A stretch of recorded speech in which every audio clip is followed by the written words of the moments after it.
অভিমানের সময় যা করতেন আয়েশা রাদিয়াল্লাহু আনহা, হজরত মোহাম্মদ সাল্লাল্লাহু আলাইহি ওয়াসাল্লাম এবং হজরত আয়েশা রাদিয়াল্লাহু আনহা এর সম্পর্ক ছিল অত্যন্ত বিশেষ এবং শিক্ষণীয়। রাসূলুল্লাহ সাল্লাল্লাহু আলাইহি ওয়াসাল্লাম তার প্রিয়তম স্ত্রী আয়েশার সাথে গভীর মমত্ববোধ, বোঝাপড়া এবং প্রেমময় বন্ধনে আবদ্ধ ছিলেন। তাদের সংসারে অনেক সুন্দর মুহূর্ত যেমন ছিল, তেমনই ছিল মাঝে মাঝে ছোটোখাটো অভিমানও দেখা যেত। তবে এই অভিমানগুলো সবসময়ে তাদের সম্পর্ককে আরও মজবুত করে তুলত এবং আমাদের জন্য উদাহরণ হিসেবে রয়ে গেছে। হজরত আয়েশা রাদিয়াল্লাহু আনহা ছিলেন অত্যন্ত বুদ্ধিমতী এবং আত্মসম্মানবোধ সম্পূর্ণ একজন নারী। তিনি রাসূলুল্লাহ সাল্লাল্লাহু আলাইহি সাল্লামের কাছ থেকে ভালোবাসা ও মর্যাদা পেতে ভালোবাসতেন, কিন্তু কখনো যদি তার মনে কোনো ছোটোখাটো কষ্ট বা অভিমান জমত, তখন তিনি সেটা প্রকাশ করতেন এমনভাবে যা একদিকে মজার আবার অন্যদিকে হৃদয় ছোঁয়া। তার অভিমানের প্রকাশ এবং রাসূলুল্লাহ সাল্লাল্লাহু আলাইহি সাল্লামের তাকে অভিমানের সময় বোঝানোর ধরন থেকেই শিক্ষা পাওয়া যায় কিভাবে একজন স্বামী স্ত্রীর সম্পর্কের প্রতিটি ছোট ছোট মুহূর্ত গুরুত্বপূর্ণ হতে পারে। অভিমানের মুহূর্তে আয়েশা রাদিয়াল্লাহু আনহার ব্যবহার।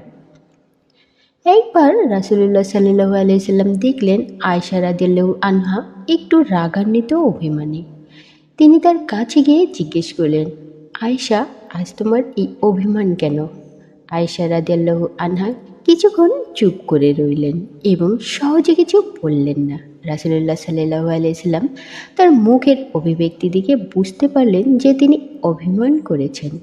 তিনি তাকে বোঝাতে গিয়ে হাসিমুখে বললেন, আয়েশা, আমি জানি তুমি কখন আমার উপর অভিমান করো এবং কখন খুশি থাকো।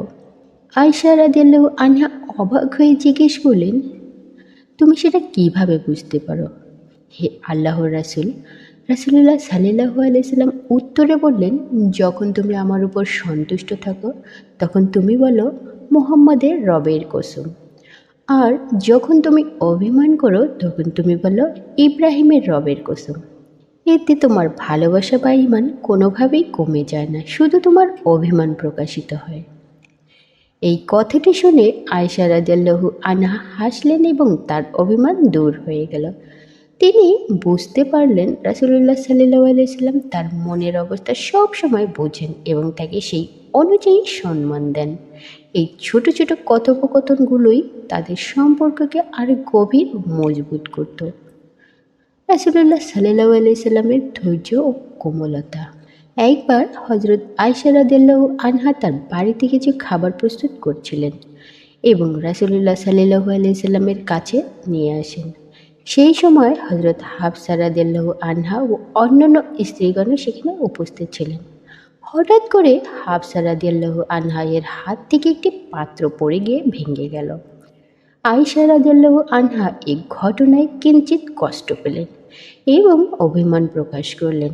রাসূলুল্লাহ সাল্লাল্লাহু আলাইহি সাল্লাম এই ঘটনা দেখে হেসে উঠলেন এবং বললেন, তুমি চিন্তা করো না, এটা কেবল একটি পাত্র, আমরা অন্য একটি পাত্রে খাবার দিয়ে দিচ্ছি।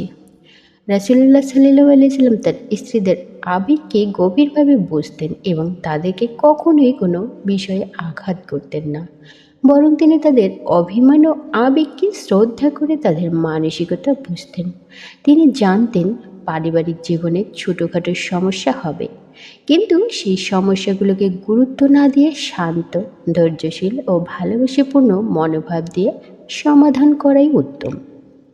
শিক্ষণীয় বিষয়, হজরত আয়েশা রাদিয়াল্লাহু আনহা এর অভিমান এবং রাসূলুল্লাহ সাল্লাল্লাহু আলাইহি সাল্লাম এর তা বোঝার এই ঘটনাগুলো আমাদের শিক্ষা দেয় দাম্পত্য জীবনে বোঝাপড়া এবং সংবেদনশীলতা কতটা গুরুত্বপূর্ণ। তাদের মধ্যে বোঝাপড়ার গভীরতা ছিল এতটাই শক্তিশালী যে তাদের সম্পর্ককে সবসময় সজীব ও সুখময় থাকত।